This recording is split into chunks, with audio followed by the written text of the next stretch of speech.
मुडदे पाडणं आणि संपत्ती गोळा करण्याचं आकाच्या गँगचं काम असल्याचं धस यांनी म्हटलंय. जातीपातीचा विषय नाही, हा गुंडगिरीचा विषय आहे असंही धस यांनी म्हटलंय.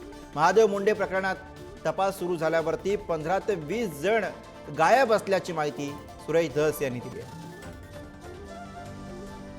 मुंडेचा 15 महिने का सापडला नाही आणि आता ज्यावेळेस डीवायएसपीकडे तपास दिला, जे लोक 15-20 लोक गायब झालेत ना परळीतून, म्हणजे ह्याच लोकांनी मारलेला आहे, तो सापडतील, कुठंपर्यंत पळत जातील.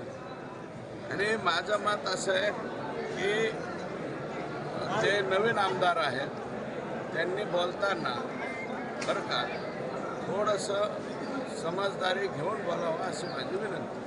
कोर्टाने ह्या SIT अतिशय चांगलं काम त्या ठिकाणी करते. सर्व जनतेचा विश्वास SITवरती आहे. विष्णू चाटे यांनी स्वतःचा मोबाईल कुठेतरी बाहेर फेकून शेवटच्या 2 दिवसाचं संभाषण लपवण्याचा त्या ठिकाणी प्रयत्न केलेला आहे. जातपातीचा हा विषय नाही, हे गुंडगिरी, फाट अमाप संपत्ती गोळा करणं, लोकांचे दिवसा ढवळे मुडदे पाडणं, हे थोडेच. संतोष देशमुखच्या पर्यंत तुम्ही आतापर्यंत आम्हाला जातीवादी म्हणत होते.